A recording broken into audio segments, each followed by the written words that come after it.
Welcome to conquer IAS.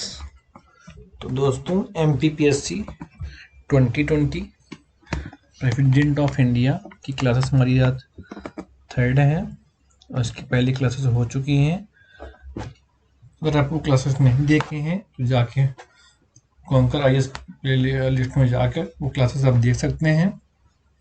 ठीक है, तो उसमें हम पहले आपकी क्लास अगर डिस्कस करें तो हम प्रेसिडेंट के क्या कार्य होते हैं प्रीवियस लेक्चर में देखे हैं, और उसके पहले महाभियोग कैसे राष्ट्रपति का इलेक्शन होता है, कौन कौन भाग लेता है, वो सब क्लासेस हो चुकी हैं।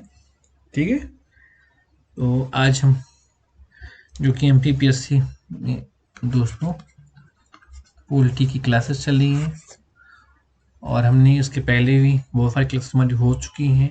फंडामेंटल राइट, डीपीएसपी, ड्यूटीज, ठीक है, और संविधान सभा और भारत शासन अधिनियम, तब वो क्लासेस देख सकते हैं क्योंकि एमपीपीएससी में सिलेबस के अकॉर्डिंग बहुत बहुत इम्पोर्टेंट है दोस्तों, और हम उसी के अकॉर्डिंग पढ़ा रहे हैं। हालांकि ये सभी के लिए इम्पोर्टेंट होता है। ठीक है, तो कॉन्स्टिट्यूशन, तो भारत राष्ट्रपति की संवैधानिक स्थिति, तो दोस्तों अगर मैं बात करूं राष्ट्रपति, तो भाग 5 में है, आर्टिकल 52 78 संघ की कार्यपालक शक्तियां हैं। तो राष्ट्रपति की संवैधानिक स्थिति क्या है?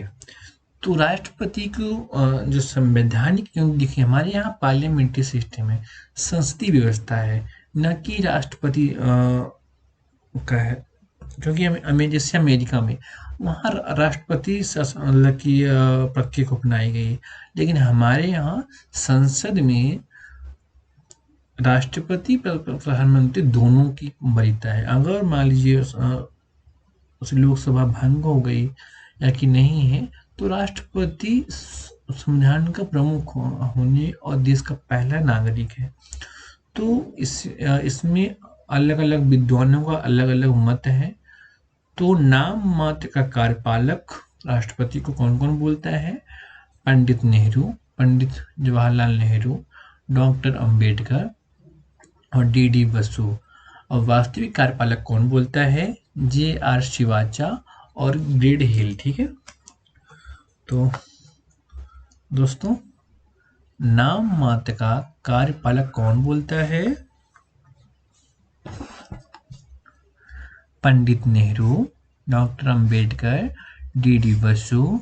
और वास्तविक कार्यपालक कौन बोलता है?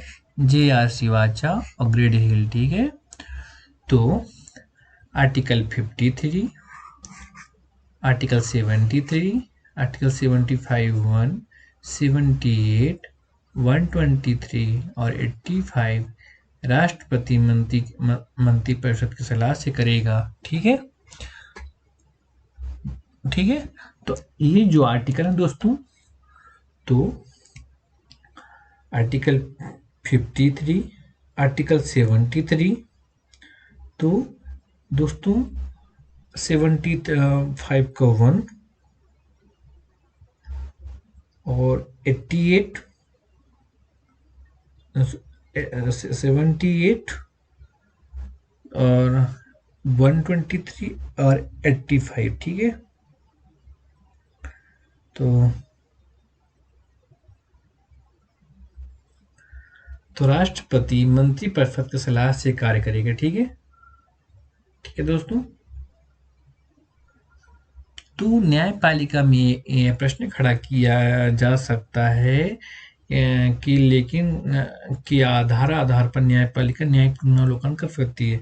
तो राष्ट्रपति मंत्रिपरिषद की सलाह पर करेगा, लेकिन आधार पर इस पर मतलब कि न्यायपालिका न्यायिक पुनर्विलोकन कर सकती है। ठीक है, ठीक है दोस्तों।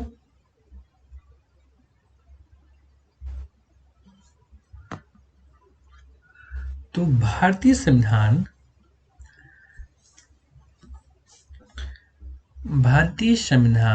आर्टिकल 53 के अनुसार संघ की सभी कार्यपालक पत्नियां राष्ट्रपति में निहित होगा, जिसका प्रयोग स्वयं और अपने अधीनस्थ अधिकारियों की सलाह पर से करेगा, और इस शक्ति के कारण वह उच्च और एवं अधीनस्थ अधिकारियों की नियुक्ति करता है और भारतीय सैन्य का सर्वोच्च अधिकारी होता है। ठीक है, तो भारतीय संविधान में आर्टिकल 53 के अनुसार संघ की सभी कार्यपालक शक्तियां राष्ट्रपति में निहित हैं, जिसका प्रयोग वह स्वयं और अपने अधीनस्थ अधिकारियों के सलाह से करेगा, और इस शक्ति के कारण वह उच्च एवं अधीनस्थ अधिकारियों की नियुक्ति करता है और भारतीय सेना वह सर्वोच्च अधिकारी है। ठीक है, तो भारतीय संविधान आर्टिकल 53 के अनुसार संघ की सभी कार्यपालक शक्तियां राष्ट्रपति में निहित हैं, जिसका प्रयोग स्वयं और अपने अधीनस्थ अधिकारियों की सलाह से करेगा। इस शक्ति का प्रयोग वह उच्च एवं अधीनस्थ अधिकारियों की नियुक्ति करता है और भारतीय सेना का वह सर्वोच्च अधिकारी होता है। ठीक है, नेक्स्ट, विधायिका अर्थात संसद का वह अंग जो किसी भी दोषी व्यक्ति के दंड को वह क्षमादान दे सकता है, वह अध्यादेश जारी कर सकता है, वह आपातकाल की घोषणा कर सकता है। राष्ट्रपति अपने दायित्व का संपादन करने के लिए प्रधानमंत्री की नियुक्ति करता है, प्रधानमंत्री की सलाह से अन्य मंत्रियों की नियुक्ति करता है, मंत्रिपरिषद द्वारा राष्ट्रपति को दिए गए सलाह को लेकर किसी भी न्यायालय में प्रश्न नहीं खड़ा किया जाएगा। ठीक है दोस्तों, तो आप इसको समझिए कि विधायिका अर्थात संसद का वह अंग जो किसी भी दोषी व्यक्ति को दंड को वह क्षमादान दे सकता है, वह अध्यादेश जारी कर सकता है, आपातकाल की घोषणा कर सकता है, राष्ट्रपति अपने दायित्व का संपादन करने के लिए प्रधानमंत्री की नियुक्ति करता है और प्रधानमंत्री की सलाह पर अन्य मंत्रियों की नियुक्ति करता है। तो मंत्रिपरिषद द्वारा राष्ट्रपति को दिए गए सलाह को लेकर किसी भी न्यायालय में प्रश्न नहीं खड़ा किया जाएगा। ठीक है दोस्तों, तो राष्ट्रपति क्या क्या करता है? तो दोस्तों, विधायिका संसद का वह भाग है जो किसी भी व्यक्ति को दंड से क्षमादान दे सकता है। मतलब राष्ट्रपति कैबिनेट की मंत्री से कैबिनेट मंत्री की सलाह पर किसी भी व्यक्ति को क्षमादान दे सकता है, राष्ट्रपति अध्यादेश जारी कर सकता है, राष्ट्रपति आपातकाल की घोषणा कर सकता है, राष्ट्रपति अपने दायित्व का संपादन करने के लिए प्रधानमंत्री की नियुक्ति भी करता है और प्रधानमंत्री के सलाह पर वह कैबिनेट मंत्री व अन्य मंत्रियों की नियुक्ति भी करता है, और मंत्रिपरिषद द्वारा राष्ट्रपति को दिए गए सुझाव या सलाह पर किसी भी न्यायालय में प्रश्न चिन्ह नहीं खड़ा किया जा सकता है। ठीक है दोस्तों, अतः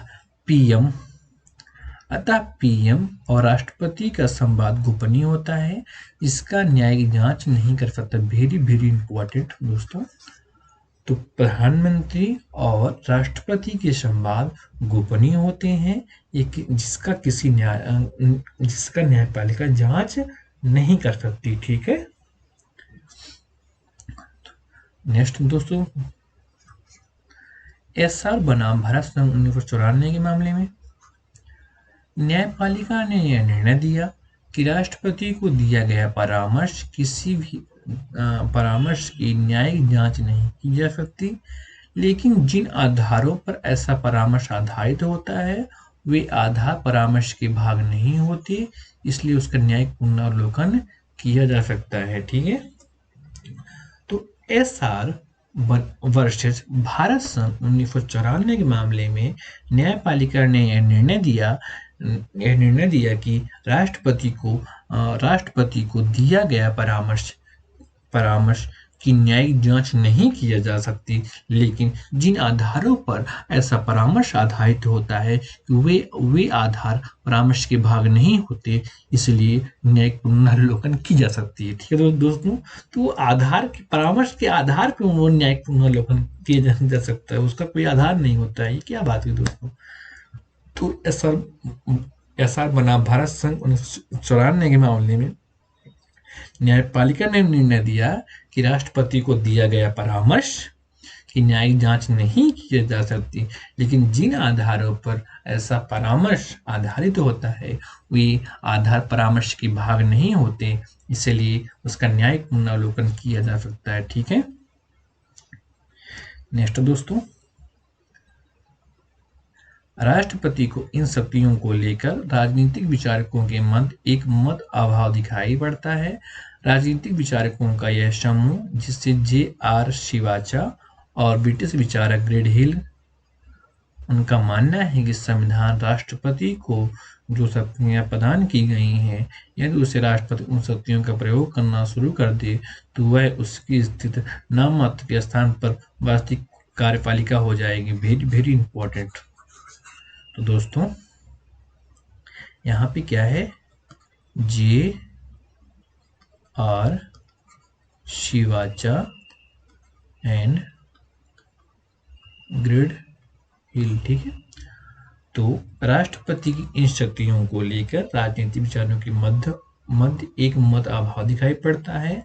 राजनीतिक विचारकों का एक समूह यह बोलता है, जे.आर. शिवाचा और ब्रिटिश विचारक ग्रेड हिल का मानना है कि संविधान द्वारा राष्ट्रपति को जो शक्तियां प्रदान की गई हैं, यदि राष्ट्रपति इन शक्तियों का प्रयोग करना शुरू कर दे तो उसकी शक्तियां नाम मात्र के स्थान पर वास्तविक कार्यपालक की हो जाएगी। ठीक है, तो जे.आर. शिवाचा और ब्रिटिश विचारक ग्रेड हिल का मानना है संविधान द्वारा राष्ट्रपति को जो शक्तियां प्रदान की गई हैं, यदि उन शक्तियों का प्रयोग करना शुरू कर दे तो उसकी स्थिति नाम मात्र के स्थान पर वास्तविक कार्यपालक की हो जाएगी। ठीक है, तो जे.आर. शिवाचा और ग्रेड हिल ने क्या बोला, संविधान द्वारा राष्ट्रपति को जो शक्तियां प्रदान की गई हैं, यदि राष्ट्रपति उन शक्तियों का प्रयोग करना शुरू कर दे तो उसकी स्थिति नाम मात्र के स्थान पर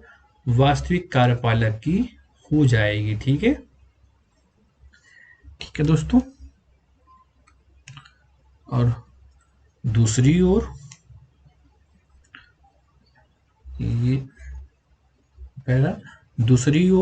राजनीतिक विचारक का दूसरा समूह, जिससे पंडित नेहरू, डॉक्टर अंबेडकर, डी.डी. बसु का उनका मानना है कि राष्ट्रपति की स्थिति नाम मात्र कार्यपालक के रूप में है। ठीक है, तो पंडित नेहरू, डॉक्टर अंबेडकर, डी.डी. बसु की मानना है कि राष्ट्रपति की स्थिति नाम मात्र कार्यपालक के रूप में है। ठीक है, प्रारूप समिति के अध्यक्ष डॉक्टर अंबेडकर ने यह विचार दिया कि राष्ट्रपति की स्थिति ब्रिटिश सम्राट के समान है, उसका पद गरिमा और सम्मान से युक्त है, राष्ट्र के नेता के रूप में है, न कि सरकार के अध्यक्ष के रूप में। ठीक है, तो प्रारूप समिति के अध्यक्ष डॉक्टर बी.आर. अंबेडकर ने यह विचार दिया कि राष्ट्रपति की स्थिति ब्रिटिश सम्राट के समान है, क्योंकि उसका पद गरिमा और सम्मान से युक्त है, राष्ट्र के नेता के रूप में है, न कि सरकार के अध्यक्ष के रूप में। ठीक है, और पंडित नेहरू, डॉक्टर अंबेडकर, डी.डी. बसु का मानना है राष्ट्रपति की स्थिति नाम मात्र के कार्यपालक के रूप में है, लेकिन अंबेडकर इतर यह भी विचार देते हैं कि राष्ट्रपति की स्थिति ब्रिटिश सम्राट के समान है, उसका पद गरिमा और सम्मान से युक्त राष्ट्र के नेता के रूप में है, न कि सरकार के अध्यक्ष के रूप में। ठीक है, नेक्स्ट पैरा, राष्ट्रपति की स्थिति के संबंध में यदि संविधान सभा का दृष्टिकोण का विश्लेषण किया जाए तो संविधान सभा के सदस्य राष्ट्रपति को नाम मात्र कार्यपालक के रूप में स्थापित करना चाहते थे। यदि संविधान सभा के सदस्य राष्ट्रपति को वास्तविक कार्यपालक के रूप में स्थापित करना चाहते तो संसदीय शासन प्रणाली के स्थान पर अमेरिका की अध्यक्षीय शासन प्रणाली को अपनाते। ठीक है, तो राष्ट्रपति की स्थिति के संबंध में संविधान सभा का दृष्टिकोण का विश्लेषण किया जाए तो संविधान सभा के सदस्य राष्ट्रपति को नाम मात्र के कार्यपालक के रूप में स्थापित करना चाहते थे। यदि संविधान सभा के सदस्य राष्ट्रपति को वास्तविक कार्यपालक के रूप में स्थापित करना चाहते तो संसदीय शासन प्रणाली के स्थान पर अमेरिका की अध्यक्षीय शासन प्रणाली को अपना लेते। ठीक है दोस्तों, तो राष्ट्रपति की स्थिति के संबंध में यदि संविधान सभा का दृष्टिकोण का विश्लेषण किया जाए तो संविधान सभा के सदस्य राष्ट्रपति को नाम मात्र के कार्यपालक के रूप में स्थापित करना चाहते हैं। यदि संविधान सभा के सदस्य राष्ट्रपति को वास्तविक कार्यपालक के रूप में स्थापित करना चाहते हैं तो संसदीय शासन प्रणाली के स्थान पर अमेरिका की अध्यक्षीय शासन प्रणाली को अपनाते। ठीक है, क्योंकि अध्यक्षीय शासन प्रणाली में राष्ट्रपति का वास्तविक कार्यपालक होता है, अतः भारतीय संविधान में राष्ट्रपति की स्थिति नाम मात्र के कार्यपालक के रूप में है, न कि वास्तविक कार्यपालक के रूप में है। अतः उसका पद गरिमा सम्मान से युक्त राष्ट्र के नेता के रूप में है, न कि सरकार के अध्यक्ष के रूप में। ठीक है, क्योंकि अध्यक्षीय शासन प्रणाली में राष्ट्रपति वास्तविक कार्यपालक होता है, अतः भारतीय संविधान में राष्ट्रपति की स्थिति नाम मात्र के कार्यपालक के रूप में है, न कि वास्तविक कार्यपालक के रूप में। अतः उसका पद गरिमा सम्मान से युक्त राष्ट्र के नेता के रूप में है, न कि सरकार के रूप में। ठीक है, तो नोट पहला, आर्टिकल 53 संघ की कार्यपालक शक्तियां राष्ट्रपति में निहित होंगी। 53 सेकंड, आर्टिकल 73 संघ की कार्यपालक शक्ति का विस्तार। थर्ड, 73 का 1 प्रधानमंत्री की नियुक्ति राष्ट्रपति करेगा और अन्य मंत्रियों की नियुक्ति राष्ट्रपति प्रधानमंत्री के सलाह पर करेगा। ठीक है, तो 73 का क्लॉज 1 प्रधानमंत्री की नियुक्ति राष्ट्रपति करेगा और अन्य मंत्रियों की नियुक्ति राष्ट्रपति प्रधानमंत्री के सलाह पर करेगा। ठीक है, फोर्थ, आर्टिकल 78 राष्ट्रपति को जानकारी देने आदि के संबंध में प्रधानमंत्री के कर्तव्य। ठीक है, तो संघ की कार्यपालक शक्तियां आर्टिकल 53 आप डायरेक्ट पूछेंगे, इसलिए मैं आपको बार-बार समझा रहे हैं। आर्टिकल 73 संघ की कार्यपालक शक्ति का विस्तार। 73 का 1 प्रधानमंत्री की नियुक्ति राष्ट्रपति करेगा और अन्य मंत्रियों की नियुक्ति प्रधानमंत्री के सलाह पर करेगा। आर्टिकल 78 राष्ट्रपति को जानकारी देने आदि के संबंध में प्रधानमंत्री के कर्तव्य। ठीक है, फिफ्थ, आर्टिकल 123 संसद के विश्रांति काल में अध्यादेश प्रख्यापित करने की राष्ट्रपति की शक्ति। अध्यादेश जारी करने की शक्ति आर्टिकल 123। ठीक है, 85 संसद का सत्र सत्रावसान और विघटन करना। संसद का सत्र सत्रावसान विघटन करना राष्ट्रपति की शक्तियां। ठीक है, तो अब तक के भारत के कौन कौन राष्ट्रपति थे उसके बारे में बात करेंगे। पहला, डॉक्टर राजेंद्र प्रसाद। ठीक है, ये 26 जनवरी 1950 से 13 मई 1962 तक सबसे पहले राष्ट्रपति जी हैं। ठीक है, पहले के शासक दो पंचवर्षीय रहे हैं। ठीक है, तो अभी तक का सबसे इनका लंबा कार्यकाल है और पहले राष्ट्रपति भी हैं। तो 1950 से 62 तक राष्ट्रपति थे।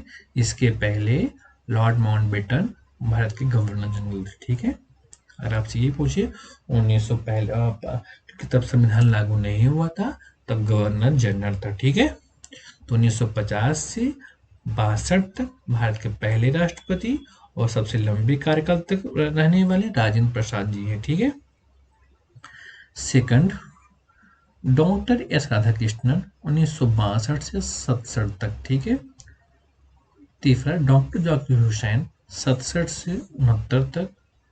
चौथा बीवी गिरी 69 से 74। पांचवा फारूक अली अहमद 74 से 77। ठीक है। तो डॉक्टर राजेंद्र प्रसाद 50 से 1962 तक। डॉक्टर एस राधाकृष्णन 1962 से 1967 तक। डॉक्टर जाकिर हुसैन 1967 से 1969 तक। वीवी गिरी 1969 से 74 तक।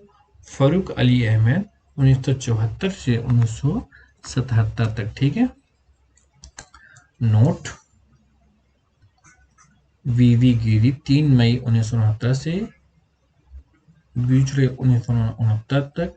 न्यायमूर्ति हिमायतुल्लाह 20 जुलाई 1969 से 24 तक 1969।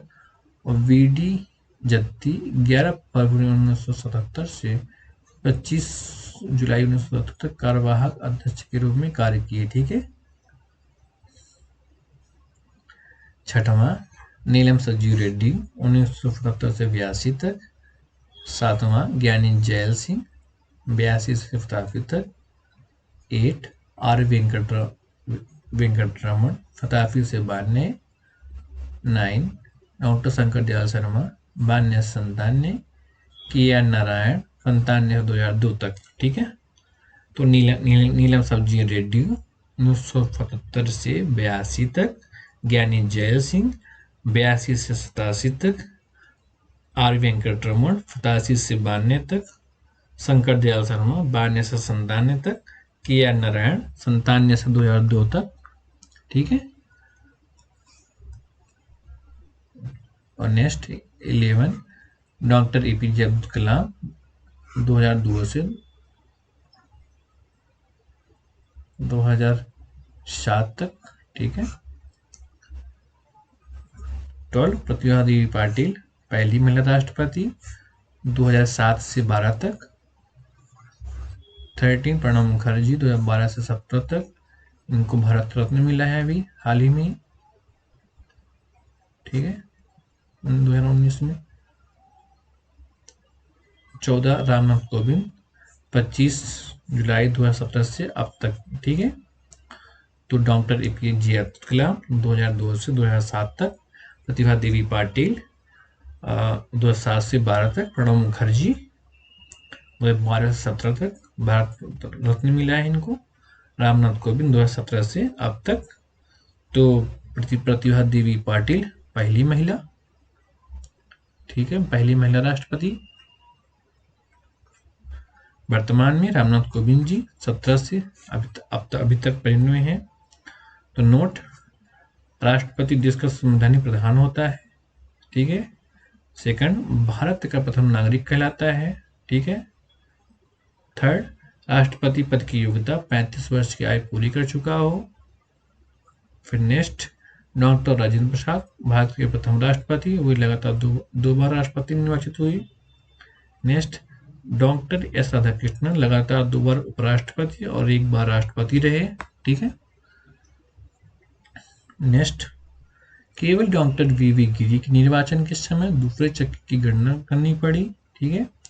नेक्स्ट, केवल नीलम संजीव रेड्डी ऐसे राष्ट्रपति हुए जो एक बार चुनाव में हार गए, फिर बाद में निर्विरोध राष्ट्रपति निर्वाचित हुए। Very very important. ठीक है। भारत की प्रथम महिला राष्ट्रपति प्रतिभा देवी सिंह पाटिल हैं। ठीक है। तो केवल वीवी गिरी के निर्वाचन के समय दूसरे चक्र की मतगणना करनी पड़ी। ठीक है। नेक्स्ट, केवल नीलम संजीव रेड्डी ऐसे राष्ट्रपति हुए जो एक बार चुनाव में हार गए, फिर बाद में निर्विरोध राष्ट्रपति बने। लास्ट, भारत की प्रथम महिला राष्ट्रपति प्रतिभा देवी पाटिल है। ठीक है। नोट: जब क्षमादान की पूर्व याचिका राष्ट्रपति ने रद्द कर दी हो, दूसरी याचिका नहीं दायर की जा सकती। ठीक है।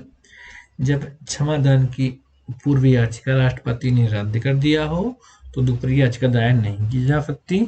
ठीक है। नेक्स्ट, राष्ट्रपति किसी सार्वजनिक महत्व के प्रश्न पर उच्चतम न्यायालय ने अनुच्छेद 143 के अधीन परामर्श ले सकते हैं, लेकिन वह परामर्श मानने के लिए बाध्य नहीं है।